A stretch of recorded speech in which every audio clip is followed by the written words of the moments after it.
this is a set of ideas that's in keeping with Piaget's pragmatic viewpoint, because, let's see, sorry about that. So, you might say, well, if you're basing your theory of knowledge on action, what are the elements of that theory of knowledge? Because they're not exactly objects, because objects are something that sort of exist outside the realm of what you're going to do with them, at least in principle. One of the presuppositions of science is that the object exists independently of its value. But if your cognitive schema are more or less action predicated, then that isn't exactly how the world manifests itself to you, not as an objective reality. And here's a way of looking at it. You're going from point A to point B, and what do you see? Well, you can look at it in different ways. These are ideas that are taken from an ecological approach to visual perception, which was written by J.J. Gibson, who has constructivist elements in his thinking. So he would say that when you look at the world, what you see are things that will facilitate your movement forward. Roughly speaking, those are tools, although he would have called them affordances. It's a kind of a broader category, but no one knows what affordances mean, so I'm going to use tools. And the later scientists like Geoffrey Gray pointed out that if you see something that facilitates movement forward, that produces positive emotion. So for example, if I want to go up to that exit sign and I see that pathway clear as it is now, that's going to produce a little approach activation in me and make me feel good. Whereas if people have put 6 or 7 pack sacks in the way and I look at that, that's going to produce a bit of negative emotion right away, because the other thing that you see in the world are obstacles. Tools, facilitators, affordances, depending on how you look at it, and obstacles. And you manifest positive emotion to the tools and negative emotion to the obstacles.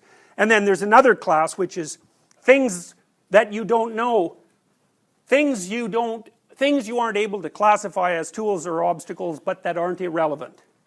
And that's the class of unexpected things. Now, along with tools and obstacles, there's another rule, which is you ignore almost everything, right? You ignore almost everything. So most things have no value at all. And the value is actually dependent to some degree on the schema that you lay on the situation. So, all right. So, I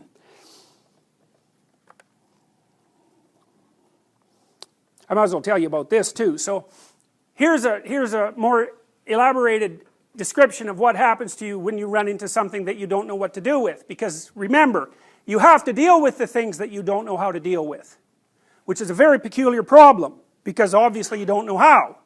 Well, what happens is that your body has default responses.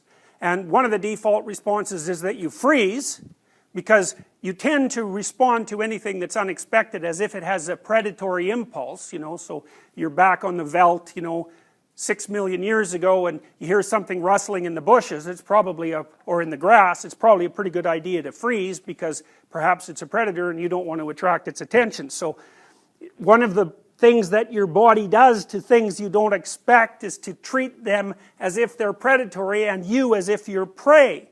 So you freeze, and then you ramp up your physiology. So your heart rate will go up, for example. And you might say, well, your heart rate goes up because you're afraid. It's like, well, no.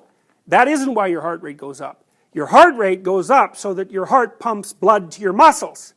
And when you're afraid, you want to have blood pumped to your muscles because you want to use the damn things for running away or fighting if you have to. And so that's why, for example, if you do psychophysiological experiments, you can't just assume that raised heart rate means fear, because it might mean excitement or any number of other things. What it really means is that you're preparing to act. Well, and so how do you prepare to act if you don't know what to do? And the answer is you pretty much prepare to do anything. And that's really hard on you. And if you stay in the mode of preparing to do anything for a long period of time, then you age.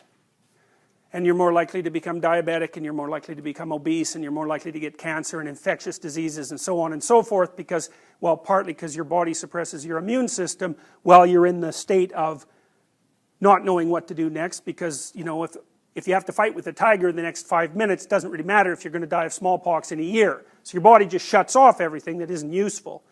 So And then you might think about that as stress. And that's a pretty good way of thinking about stress. And then you might assimilate that to dominance hierarchies. And here's how you could do it. At the top of the dominance hierarchy, everything you do works.